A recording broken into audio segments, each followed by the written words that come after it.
Cassanova is begging the judge for mercy ahead of his sentencing after pleading guilty to drug trafficking and RICO charges.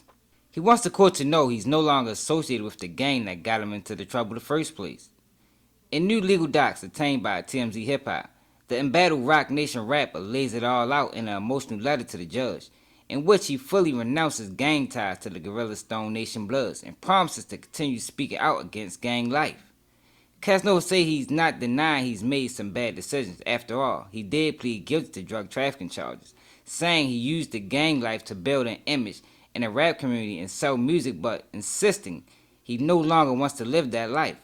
The 36-year-old Brooklyn native also pointed to his hard upbringing and lack of father figure as catalyst for his dip into the crime world, but says music created a positive outlet for him. Cassanova thinks the government painted his raps as predominantly violent, but says that doesn't necessarily reflect all his material.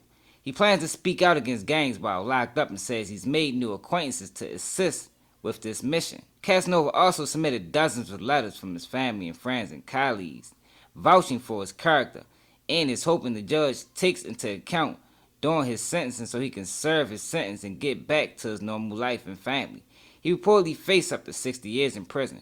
It'll be interesting to see if his words made the judge's head nod. Yo, what's up, people? We back. Another day on Keep It G News. And that was the letter that some people might have heard yesterday. Basically, Cassanova pleading to the judge ahead of his sentencing. He's scheduled to be sentenced later on this month. Now, and in that article, you heard what it read. Is the judge going to take heed to this letter? Maybe not. I ain't gonna lie, y'all. I tried that shit before. I would never, ever do it again. Hopefully I'll never be in that type of situation. Well, I know I ain't never gonna be in that type of situation.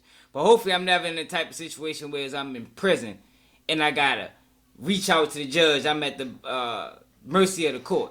I ain't never trying to be in that situation again. But if I was to do it over, I wouldn't have did it because, honestly, I don't even think them letters actually reached the judge's chambers. You know, I mean, it didn't help for me. My man said he wrote the judge when he was locked up and he think that might have played a role in how he got bail. It's possible. You feel me? But we'll see how it all play out for Cassanova.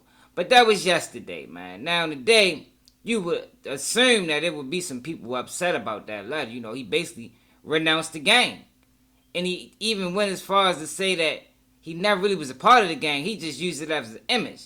And I'm going to get to that because I'm a little upset about that as well, but not as upset as these guys. We're back with an I-Team exclusive. Renewed scrutiny on escalating violence at the Essex County Correctional Facility after a former New York City rapper who was awaiting sentencing on federal drug charges got slashed in a vicious altercation with another inmate. It happened yesterday afternoon, and investigative reporter Sarah Wallace has inside information. I should get paid for the work I put in. I'm so Brooklyn. Former Brooklyn rapper Cassanova, whose real name is Coswell Sr., isn't going back to his hometown streets anytime soon. The self-proclaimed blood gang member who pleaded guilty to federal drug conspiracy charges last year was involved in a vicious fight yesterday at the Essex County Correctional Facility in Newark. These internal reports from correction officers say Sr. was slashed with a weapon by another inmate, Ulysses Lugo, and then chased him down with the help of others. We spoke with one officer who responded to the scene. Inmate Lugo, you couldn't see his face because he was saturated in blood. You couldn't see it at the time because his whole face was saturated in blood and his whole uniform was saturated in blood. Inmate Senior was sitting there and blood was just coming out of his face. A spokesman for the county told us this minor incident and whether weapons were employed is under investigation. Insiders tell us the unit was not searched last night or this morning, but in a recent interview with me, the director insisted they have implemented enhanced searches. We're doing the searches 2 shifts a day. I'm doing everything that you can from a correctional administrator handbook done. And then there's the issue of officer training. Retired Correction Lieutenant Jim Teresi reiterated what we've highlighted in recent stories. We took a 4-month officer with no academy training and we put her alone with 64 federal prisoners who she has no idea who they are or what they're there for. In January, state law will require correction officers to go through the police academy before they oversee inmates. But in the meantime, the numbers are disturbing. Since March, before yesterday, there were 17 codes, inmate-on-inmate assaults or inmate-on-officer assaults. Ironically, yesterday's violence came on the same day that a jury found 3 inmates guilty of the 2021 jail beating of Jayshawn Boyd. 2 were convicted of attempted murder. Boyd suffered permanent brain damage. His family has filed a civil lawsuit against the county. Are you surprised that there's still cases of violence after this happened to your son? Yes. Yes, I am. They're doing nothing about it. Something needs to be done. No weapons were found after yesterday's attack, but one inmate was seen trying to flush something down the toilet. By the way, in the federal case, the former rapper is scheduled to be sentenced later this month.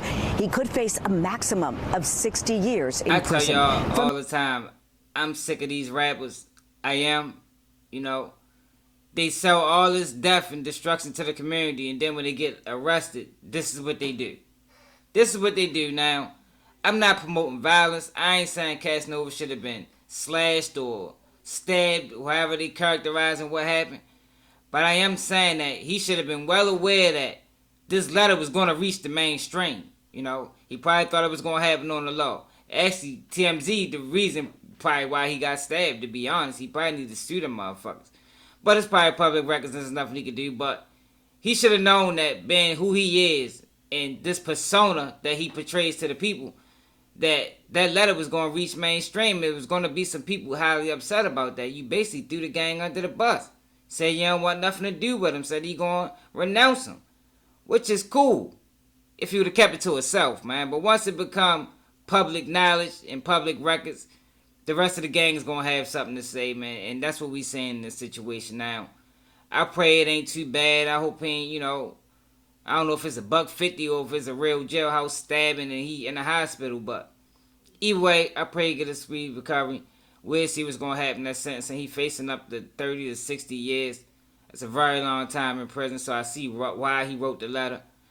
I just don't think those letters even reach the judge chambers. And if they do, they already got their mind set up predetermined, yo. And once you're at the hands of the court, man, your best bet is after he gets sentenced, then you fight. You know, that's when the real fight starts, after sentencing, after you catch the time and you end up in the prison.